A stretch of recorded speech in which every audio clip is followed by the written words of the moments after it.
Well, it's been 2 weeks since rioters at UC Berkeley used violence to force the cancellation of a speech by Milo Yiannopoulos. Most people were appalled by what happened, but Yvette Felarca is not among those people. Besides working as a public school teacher in California, she is the national organizer for the Coalition to Defend Affirmative Action, Integration, and Immigrant Rights, and Fight for Equality by Any Means Necessary.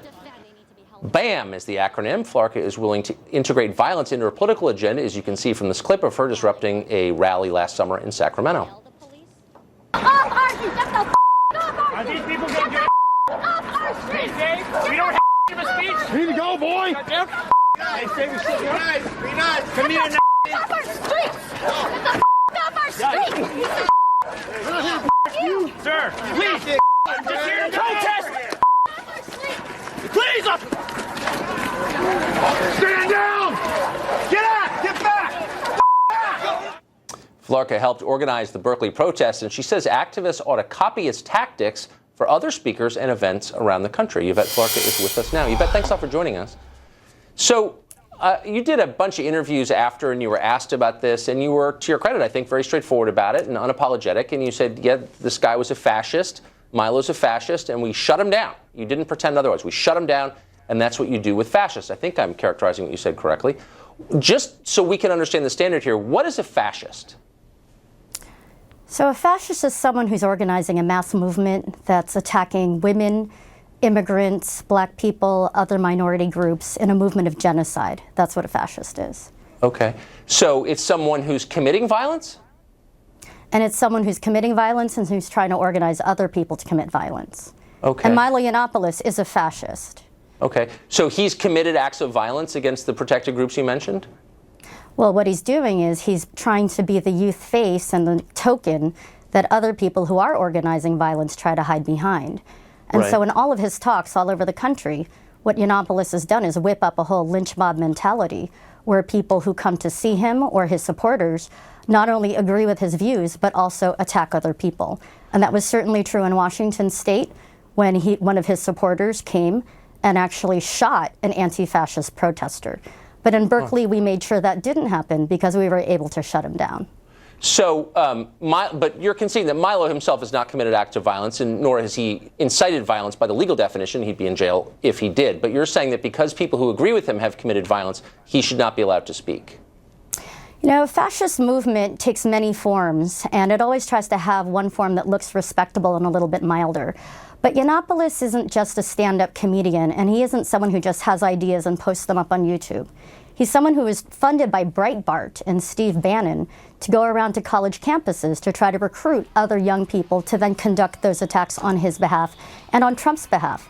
But I'm really, really glad to say that thousands of us were out there last week, or February 1st, and made sure that there were thousands of us to make sure that we defended our campus, this community, and especially the immigrant and Muslim students who were under attack and have been under attack by him and other fascists. Right, and by using violence, I mean, you don't shy away from that by any means necessary is the name of your group, and so it implies violence.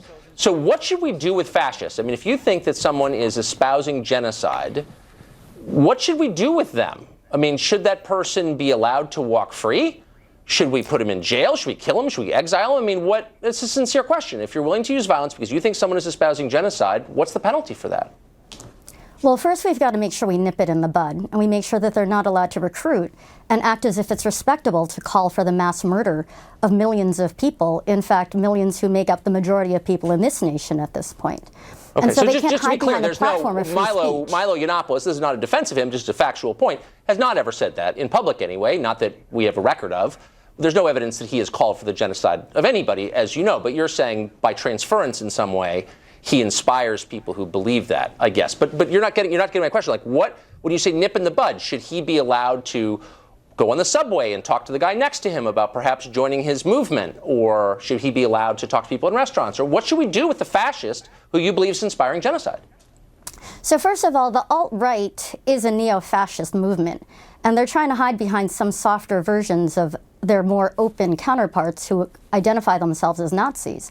But they're still part of the same movement, first of all. Second of all, when someone is trying to speak at a campus or at a rally, they're doing it not just because they have an opinion, but someone like Yiannopoulos or any other alt-righter or fascist or neo-fascist is doing it to recruit other people. No, we don't let them recruit. And in fact, when you look back at the Holocaust and the lessons that we draw from that, we don't say, oh, well, at least we let them voice their opinion. We say never again. Okay, well, but so, again is now, when especially we say that, after Trump. We elevate people like Dietrich Bonhoeffer or members of the plot against the leader of Nazi Germany to kill him. So, I mean, that was the response, of course, to the leader of that fascist movement. Most people think it was legitimate. Do you think, you're not answering my question, that people like Milo, who you've decided are fascists, should be allowed to speak in public? You said they weren't allowed to speak at Berkeley. He should not be allowed to speak in corner? public to spread his racist and misogynistic and homophobic lies. No, he does not have the right to do that. What about when he's using his speech to whip up attacks on people? No, he doesn't have the right to do that. So and to I spread wonder, lies about our humanity? No, he doesn't. Okay, so you're not allowed to say things that you think are untrue. Well, I mean, of course, in the case of Berkeley, no, he that's was not what I said. Okay.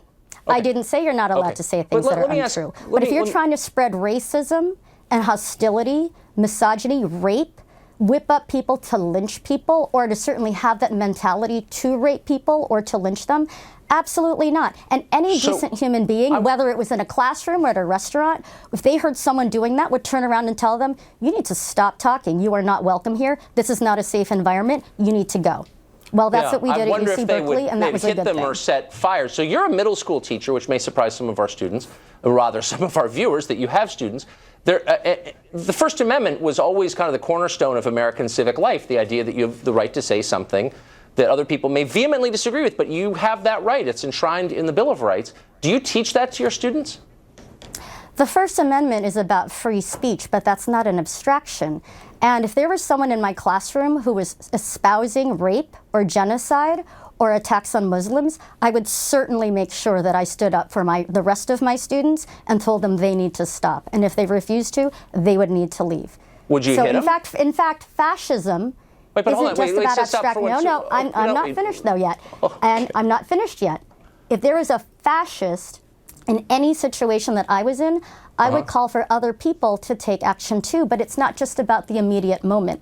Right, it's also within the context of building a movement. But I don't want this to be abstract. There is a movement against Donald Trump You're getting abstract. And against fascism. I want to bring this back to the concrete, as you said, and rightly so. So if there was a student in your class who started espousing what you believe is fascism, and you said you need to leave, you need to be quiet, you need to leave, and he didn't leave, would you hit him as you hit that protester? Would you beat him up? No, of course not. But that's not what we're talking about here. We're talking about people who, you know what? In Sacramento, there were fascists who had knives tied at the ends of sticks, and they stabbed people, including us. Not the man that you hit. He looked kind of unarmed to me. Oh, yes, actually, they did. And it's funny to you, but it's actually not funny to the rest of us. And that's why we take this really seriously. I know that you take it seriously, and that's why I'm asking you a really simple question. But I am serious as a heart. I am serious as a heartbeat, I believe you. I believe that you're serious. And we're not talking about a classroom. We're talking about people who are trying to kill and murder people and who've already done it. And who are trying to create a hostile environment on these campuses in order to do that. No, that's not a safe environment for immigrant students. That's not a safe environment for women or Muslim students or trans students.